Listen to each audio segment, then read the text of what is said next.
In this lesson, we're going to talk about the picture-in-picture effect, which just means that you can position yourself, your talking head video, in the corner of the image and just show something else, like a screen recording, for example.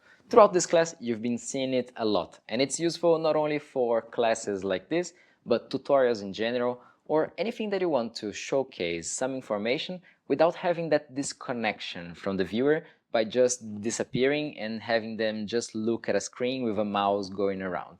There are basically two ways of doing it. There's the hard manual, let's just do it from scratch way, and there's also the smart way inside DaVinci Resolve. I'm going to show you both of them. Okay, to showcase this, I'm just going to come up here to the screen recordings folder that I have, and I'm just going to grab a piece of any screen recording and throw it on the timeline. So as you can see, we just have a small recording here from one of the previous lessons. What I'm going to do is I'm just going to grab one piece of video from another clip, like this one here, for example, and drag and drop it here on the timeline. Okay, zooming in here, we can see that I'm just completely covering the screen, and you cannot see the screen recording that is actually below it. So if I just wanted to do this picture-in-picture effect, what I could do would be just to click here. I'm just going to show the full preview on screen. Let's make this bigger, media pool we don't need. You could simply zoom out, make it smaller, and just move it to the corner of the screen like this. And this is the most simple way of doing it. And there's no fancy effect, animation, nothing. It just comes from screen recording to popping on screen, you continue, and you disappear. And that's it. And as I showed you before, you could do this by either using the inspector like I did here, zooming out and changing the position, or by clicking here in this menu so that the box comes and you can just reposition yourself wherever you want and just leave it there. Like for example, if I wanted it there, or if I don't want to cover the timeline, I'm just going to put it over here, and that's how it works. Okay, so now let's do the smart way. Let's make a copy of this clip, and I'm just going to Alt or Option on a Mac and click and drag. It's going to make a copy of the video and the audio. I release, and now I have this here also. I'm going to reset all of the settings, unclick here, so that we're back to 0. Saving it. So now let's come up to the effects, and let's find the video collage effect. Now, sometimes you search here on the effects and you don't find it because you have the toolbox selected, but it might be under Open Effects. So for example, the video collage is exactly there. And I had it started already, so probably you saw that it was actually here already. What you do is you just drag and drop it on the clip, and now you're going to see that something weird is happening. Let's set it up first. Come up here to the inspector, and you can see that there's all of the settings here already pre-made, but we have to change some things. First, drop-down menu, create tile. What we're going to do is we're going to create a 9 grid, and we're going to position it either in the bottom left or bottom right corner. So columns, we need 3, and rows, we need 3. And then if you come up here to tiles, we can choose where we want them to be.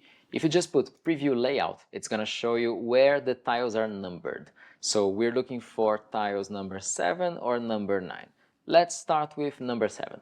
So active tile, you can change it to 7. Okay, and you can see that it's now selected by the stripes here. And just deselect preview layout. And okay, we're already here in this corner.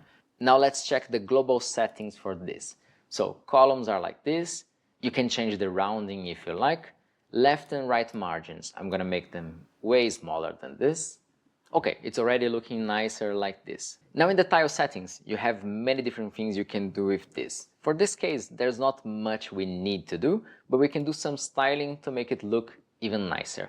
Right now, for example, I don't have any border. The rounding is on, but I don't have any colored border. If you want, you can just come up here and make it bigger or smaller so that I have a colorful border all around your picture-in-picture. You can set the size, the color, and also the opacity of this border. So maybe like this looks nice to me, I'm going to leave it like that. You can add also a shadow, which by default comes applied, but with 0 strength. So here, if you just put the strength up a little bit, you're going to be able to see that there is now a nice shadow over there of black color. You can change the angle, the distance, how blurry is it. I'm happy the way it is. I'm not going to change anything anymore. Tile animation is something that is very, very nice, and that would take you way longer to do if you were doing in the traditional way. And this is exactly using keyframing, but it's doing everything for you.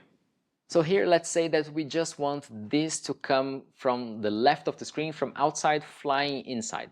So you can come to animate, and you can choose intro and outro, or both of them. I'm going to choose both of them. So I want it to come in and then go out. And now in these two menus, you choose which kind of animations you want for fly and for shrink. In this case, we just want fly. So all you need to do is come here and select fly, deselect shrink, and I want it to fly from the left. So I'll just leave it as it is. So if we come here to the beginning, you're going to see that the image is not there. And if you play, it's just going to fly from the left and nicely stop in the position that we had before. Okay, but it's a little bit too slow. And this you change exactly here in the duration. Right now it's 60 frames, which is more than 2 seconds. Let's make it way faster. Let's say, for example, 18 frames. Let's see how it looks. Okay, much faster, much nicer. Now there's one extra step to make it even cooler, which is easing, that I showed you with the keyframes before, meaning that the speed changes and makes it much nicer, and also blurring. So meaning if you have faster movement, it's going to blur this image, and when it slows down, it's going to be less blurry until it's very sharp. So let's here change motion and size is. You're going to put in and out. Is amount 0.5. Let's test this and see how it looks. Anti-aliasing and motion blur, I'm going to put some value here in the middle. Let's see how it looks right now. Okay, so let's see very slowly to see what's happening here. I'm just going to press right, and it's going to go frame by frame here in the timeline. And as you can see, it starts coming very blurry, starts decelerating and stopping in place until it's completely sharp. So it looks way, way nicer and much more professional in this way. And as we chose in and out, it's going to fly in, it's going to pass all this clip, and by the end here, it's just going to fly out of the screen. So this is a very, very easy way to make a super professional picture-in-picture without having to keyframe everything manually, working smarter. Now with time, you're going to realize that there are also some other things that you can do with this video collage effect, like for example, placing another panel in the middle of the screen for you to write something on, or making transitions, or even if you like to do short videos, you can do those nice 5 or 3 collages. There are many uses for it. Okay, play with it. I want to see what you create. See you in the next lesson.